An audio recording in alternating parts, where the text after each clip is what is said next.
Hi everybody, welcome back to channel Yashua Salomon. I just got an AMC theater after seeing the Batman, and this is a review for the Batman. Let me just dismiss this real quick. This is the second time I saw it.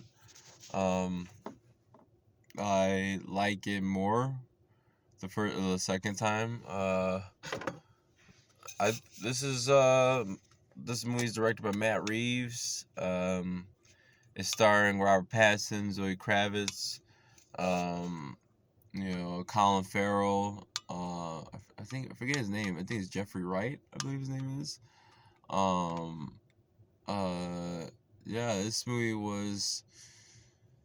It's like it's a difficult movie, but in a good way. It challenges the audience.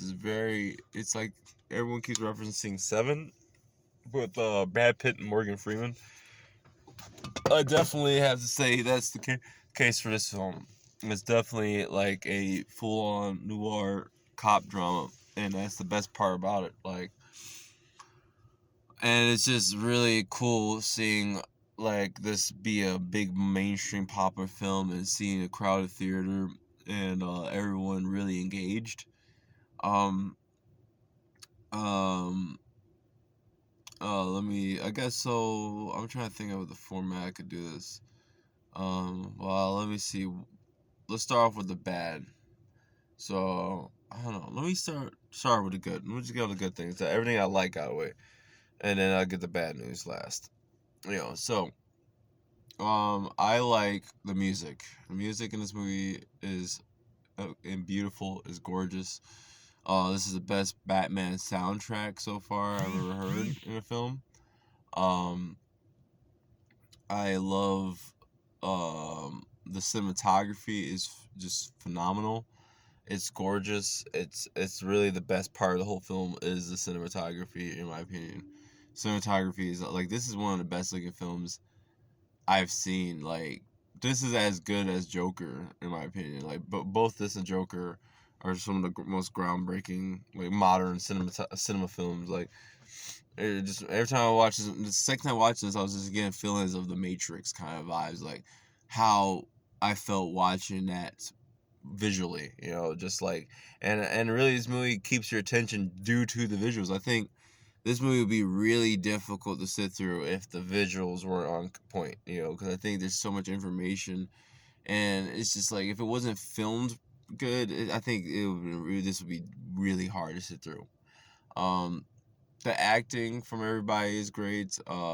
Standout performances for me is Colin Farrell as a Penguin. I think he was great as a Penguin. I'm really looking forward to seeing a show based on his Penguin. Um, I like the more Commissioner Gordon. I think his name is Jeffrey Wright, I believe, playing Commissioner Gordon. Or he was great. I think he's always great. That actor is always great. I love him as Felix and James Bond. I just love that actor. He's great. What else? The action is great. I love the fight scenes. All the choreograph. The I forget how to say it. Took the fight scenes are just beautiful looking. I just love how it's practical and it's all just done perfectly. It's just professional. This Matt Reeves is definitely in my opinion, this is his best film. You know, um, I'm not a big Batman. Like I like Batman, but I'm more like the Batman comics. You know, but I'm more into Batman's villains than Batman. But this film really, in my opinion, this is my favorite depiction of Batman, even besides comics. Even in comics, this is the best.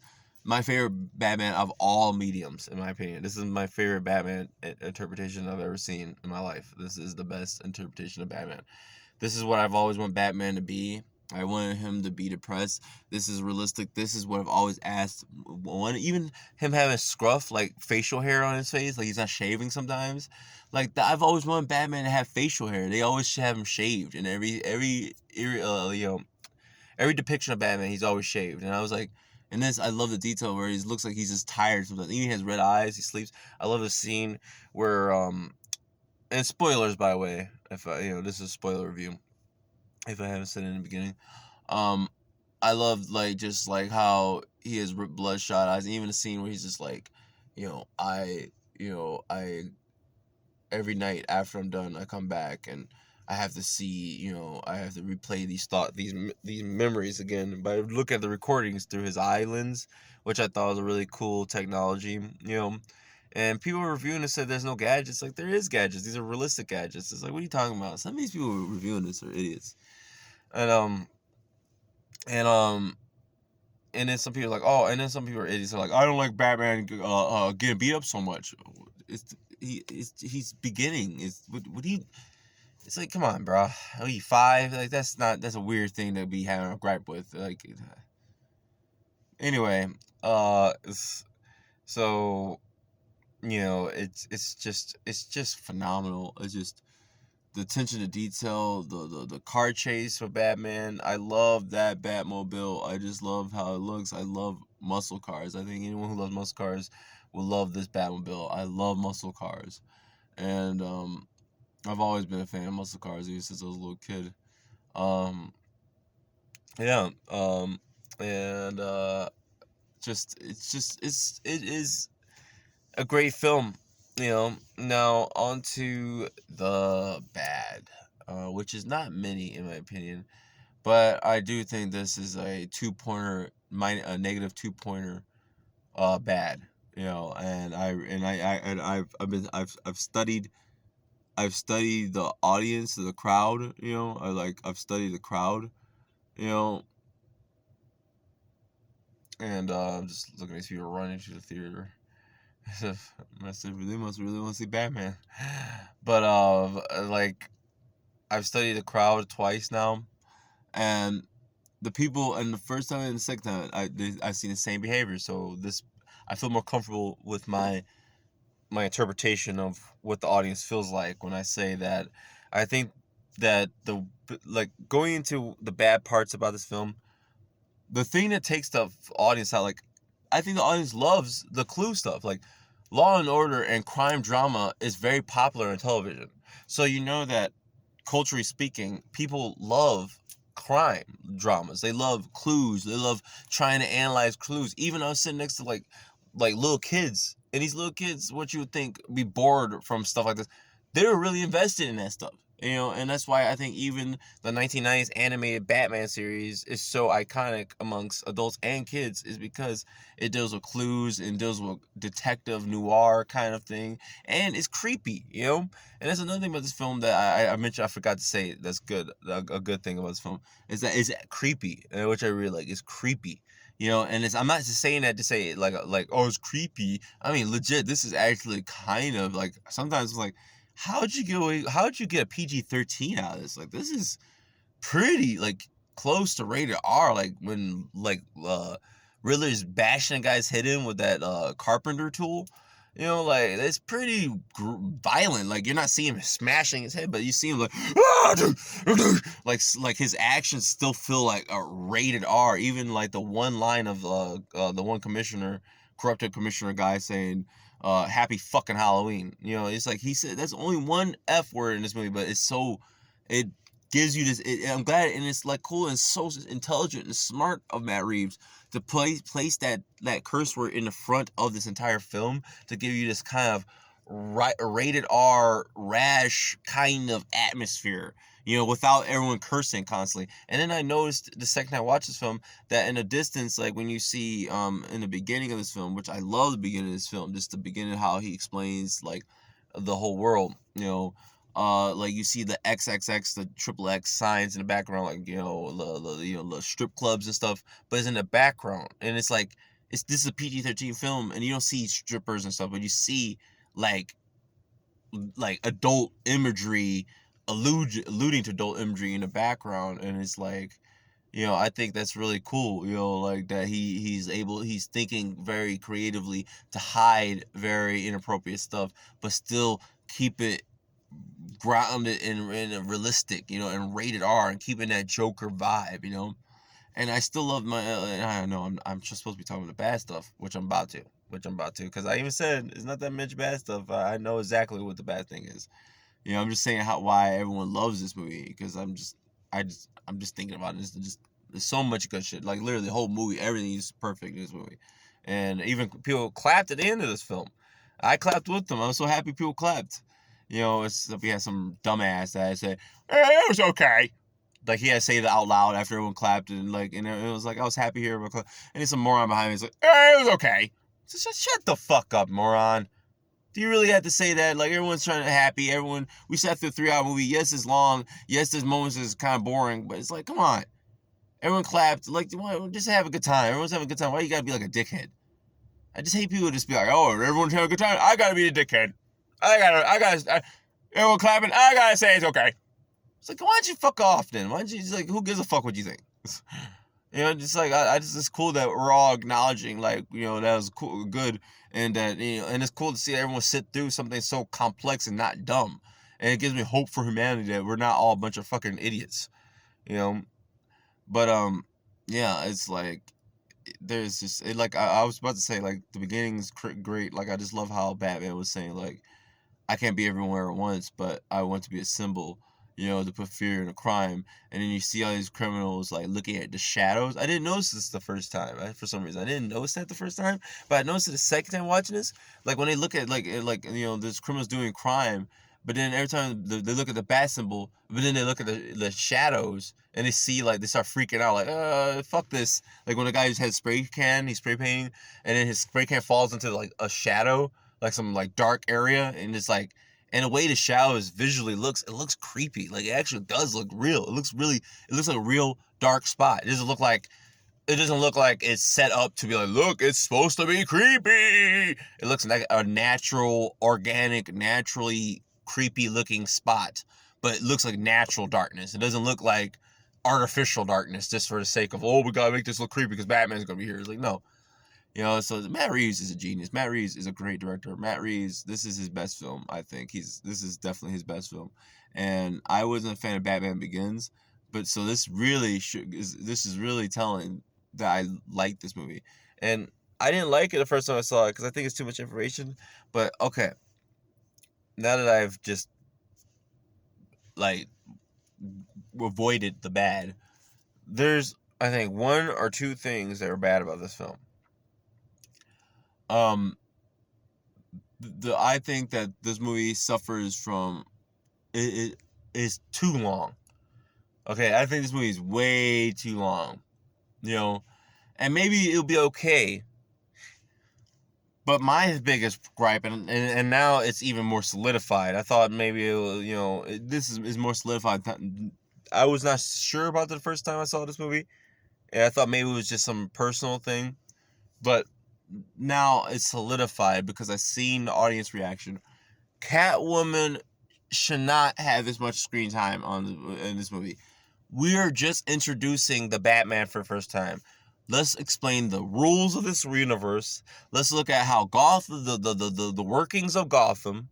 Let's look at the corruption of the police department. Let's follow the clues of the Riddler. This movie is very complex. This is a very hard movie to focus on. If you forget or don't pay attention, it's really like, if you don't pay attention and you start falling behind mentally, like with what's going on, the more boring you will feel, more bored you will feel in this. And then the first time I saw this, I missed things, and I did feel bored. Where I was, even the first time I watched it, I was like, okay, this movie's long. Like the third act, and I do think because of, and I do think it's, and I really do believe, now from watching it the second time, that the story plot with Catwoman just, I don't know, I'm conflicted on either if it's Zoe Kravitz.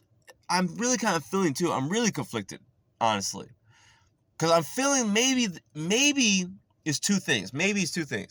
Either Zoe Kravitz is not bringing, like, she's not, like, I have not been a fan of Zoe Kravitz's acting, honestly. Like in other films, I don't like her at performing. her acting. Like, she's just one note, really. It just feels like she's not. She's a beautiful looking girl, a beautiful woman. I mean, but she doesn't have screen presence. And it's just like, that's the thing. Like in Euphoria, the actor that plays Fezco, Angus, he's not an actor, but he was just picked off the street by Sam Levinson. But the guy has so much screen presence, and it's just like, some people, it doesn't matter if you're an actor, you have experience or not. Some people just have screen presence, and she has zero screen presence, dude. Every time she's on screen, you could feel the whole room, just like energy in the room just dissipate, and just like, it just feels like I can't, it's just boring, dude. Like, I just was bored, like, and then when she comes in, it fucks up the pacing of the film. Like, I'm trying to focus on keeping up with these clues on the Riddler, and I'm really engaged in this detective story. But then out of nowhere, we go into this Valentine's Day fucking like love story of, the two star-crossed lovers. And this is something that you really should have fucking probably brought in I think a second film or a third film. I just don't think that the first movie this is not the appropriate time to like talk about romance, or like where we should show Catwoman and Batman flirting with each other, and I think, and I mean, I've always had this gripe, even in the comic books. I've always had this gripe with like just the relationship with Catwoman and Batman. I just don't find it interesting at all. I don't find it interesting.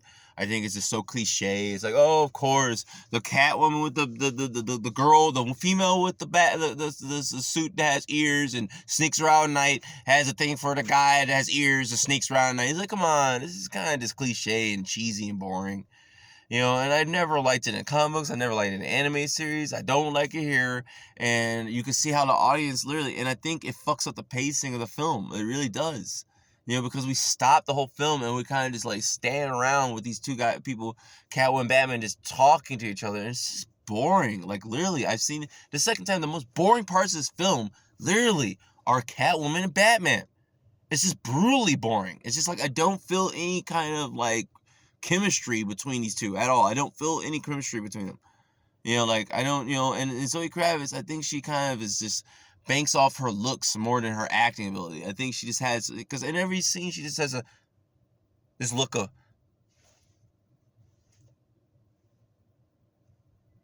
just like all this constant faces like that. It's like, okay, well, you're gonna have to do something else other than make like these like googly eyes and lips to every time you're filming. You like, come on, you gotta have. And I know and even, I mean, she depicts like sadness, but it's just, I don't know. It's not. She's not. I don't know. I'm kind of feeling like this movie's so good, and everyone's doing so well. I have no problem with anyone else. That it's really, I think it's Zoe Kravitz. I think she's the weakest actress and the weakest actor. The weakest link of this whole film, acting wise, is Zoe Kravitz. I think. Because the moment she's on screen, it's just, she sucks the life out of the room, almost. It feels like I'm just like, I feel like, I don't know. I mean, I like when she's fighting. I do give Zoe Kravitz this. I think that she is good at her stunts and her fight scenes and stuff. She really is, she's good at that. Like, her fight scenes were good. I will give her that. I did like her fight scenes. And that's why I was even telling my friends, that like, I think that they should, if you're gonna have her in this, I think it's a mixture of the two. I think it's a mixture of Zoe Kravitz, because I think with a different actress, having Catwoman in this as much as you did could work, but you need someone who has screen presence. You need a woman who's playing Catwoman that has screen presence, who's basically like demands your attention, like, because I'm telling you, man, when she's on screen and her scenes when you first see her, it's literally like someone putting a foot out, and the pacing's so perfect and good, and it's just feeling, everything's moving so good. And when she comes in, it just feels like someone just put the foot out and literally tripped everybody. That's like, everyone in the audience got tripped over by someone's foot, which is the Catwoman. It just feels like she just trips the whole pacing, and then like it just feels like it's too fast. It just feels like, like, let it build up. Like, it was just too fast of like, oh, sexual connection. Like, even when Batman first meets her, and when she's trying to break into the safe, is like he grabs her, and then she's like, like, and then it's like they're playing music, kind of like, isn't it sexy how he's holding? It's like, but it's like they just met, and I don't really. It's just rushed, kind of like I don't really feel anything for this. I don't know. And it's like I don't feel anything for this. I kind of think that it's like we're just kind of rushing this a little bit. And then one more thing, Riddler. I think his name's Paul Dano. Paul Dano, I think. Um, I don't know. I liked him with the mask on. I liked his performance with mask on. But it felt like around the ending, he got a little too hammy, where it's like it got a little too silly. And it wasn't because it's the movie starts off. He's kind of creepy, and I really liked it. I think we should, and I even like the music. Even his theme is like, oh, it's like not like it's like. It's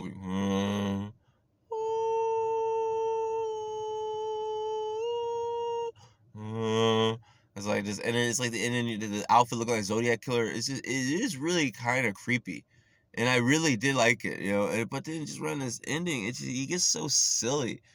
Where he's like, no, no, no, no. It's like, I don't know. If as a director, I'm like, okay, I don't know. Like this is something I think the Joker will probably be doing a little bit more. And I've always thought Riddler is better as like a a genius. Like he should be an evil Sherlock Holmes in my opinion.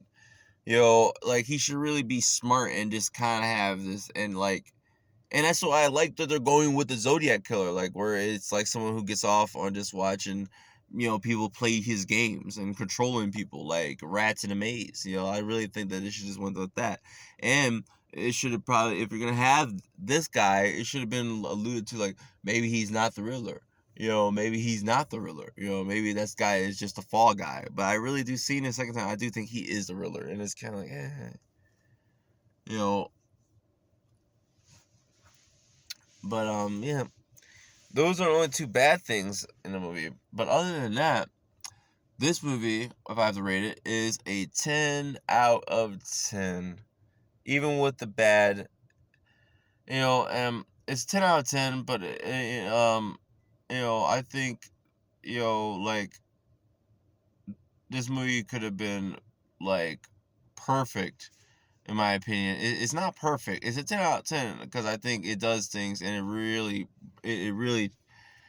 takes chances and is bold, and I think is really a game changer too, because this is like it really is a game changer in my opinion. And I think that it is a game changer, and I think that this movie is definitely deserves like multiple viewings because it's like so jam packed with information and stuff and just so much substance, and I think this is definitely Matt Reeves' best film. Um, yeah, I think this is definitely a 10 out of 10 film. Um, I already told you my biggest problem is Catwoman. I think that I give it a 10 out of 10 because, like, I think with any other director, this movie would just like that would have been a really big problem, but I think that's why I'm really come down to the conclusion. I really think that it's not Matt Reeves. This movie's a 10 out of 10 because I'm not gonna give Zoe Kravitz. I'm not gonna let Zoe Kravitz bring this movie down. This movie is so good. I think if I have to give a low rating to anything, it'll be to Zoe Kravitz's performance as Catwoman. I think her performance was a little too boring. She just was boring to me. I just didn't find her. I don't know. I think that maybe I think there's too much time spent on her, or her performance is just not strong enough. And I think that some other actors could have pulled it off a little bit better. And I don't really like the line. If I have to say, the worst line in this entire film is that, oh, white privilege. It's like, bitch, you're like light skinned as fuck. You're not like no black woman, dark skinned black woman, okay? And isn't your daddy like fucking an Italian like Falcone? Like, what is this like white privilege thing? It's like you ain't walking around with afro, you walk around with straight hair. So I don't see you like what's this white privilege? Yeah, I don't know. It just feels like I don't know. It just feels like I don't know. I think maybe we could have gone with a different actress to play Catwoman. I don't know. I don't know. I just don't. I just she's no she's the worst thing in the film, honestly, in my opinion. And I could just see the audience getting bored when her scenes come. It just slows, it fucks the pacing up. Because then when we come back to the clues, we're kind of like lost. We forgot about the clues because we spent so much time just spacing out with Zoe Kravitz, just because we're bored. Like, because it's just like she pulls you out of the film because, in my opinion, the audience, not just me, like I feel like the whole audience gets pulled out of the film because she just has no screen presence, and then you kind of like start spacing out. Like, okay, and then when we go back to the clues, we spend so much time with focusing on her that it's like, wait, what happened? Where are we again? So then now we're just confused on the clues. So now we're bored with that. So it's like, and that's why I think it's better with second viewing because now we kind of know things, understand it. So now I could, kind of prepare for it. Like all my piss breaks were the Zoe Kravitz Catwoman moments. All the times I went to go take a piss, but I just, it's like, and everyone's saying the same thing about her. She's sexy. She's sexy. And that's the thing. But the way she was talking about her character, the way I think they wanted her character to come off, is very profound and deep. And it's just I didn't get any of that from her. I just feel like Zoe Kravitz's her performance was very one note and kind of boring. I just didn't feel anything from it.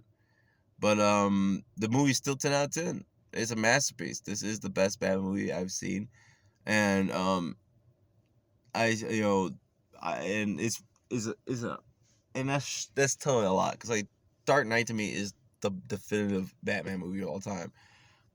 But I still think like just the way the way he did this movie was so smart and so much detail that it's just you cannot take it, you cannot ignore it. This man made a masterpiece. Thank you, Matt Reeves. This is you definitely gave me hope. Like, and I'm proud of the audience, like just how focused they were watching this, and it shows you that I think audience the people are saying like film goers or moviegoers are dumb now. I don't think moviegoers are dumb. I think just if you make a good movie, people will watch it, and even if it's smart, and it's like, and I was sitting here thinking these kids, like, it's cool that I was sitting next to kids, like, just to see their reaction because I was interested in like, well, a young person would think about this. I think the little kids were enjoying all the clue stuff, but then they got bored as soon as Catwoman showed up.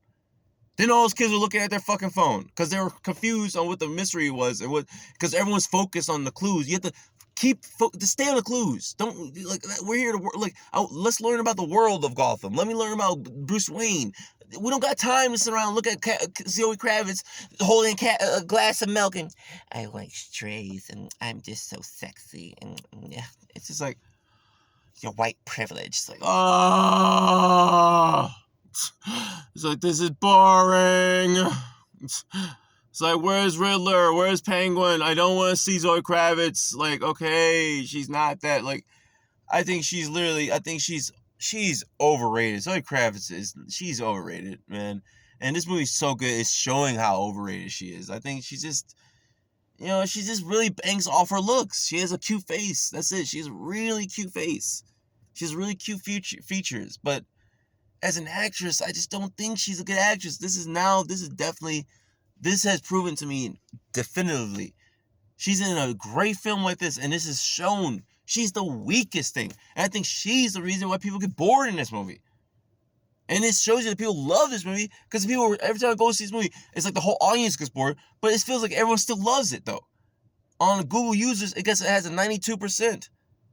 So people love this film, but even I see it and people say it's too long. I don't think it's too long because even Dark Knight, it was too long. People say Dark Knight's too long because there's no boring moments. Catwoman scenes are boring as fuck. I don't care about Catwoman. Maybe it would be okay if you had an actress that could pull it off and had some sort of nuance to her and some sort of mystique to her where it's like interesting, where you want to see more of her. I'm trying to think of an actress. That one actress, I think the one actress that was in Ant-Man and the Wasp that played as this like this ghost kind of a villain character, where I guess she can like more like the morph and like shit, I don't know, like she has some sort of suit, but that actress has such a beautiful look to her, and she has, and something about her, and her acting is so good, just what she does with her eyes and the way she carries herself, and she's so underrated. You don't see her barely anything, but when she shows up, I'm always like, yes. She was, last thing I saw her in was Resident Evil Welcome Raccoon City. She's in garbage like Resident Evil Welcome Raccoon City. That actress is in that garbage. And Zoe Kravitz is in this. When she, in my opinion, Zoe Kravitz is not that good of an actress.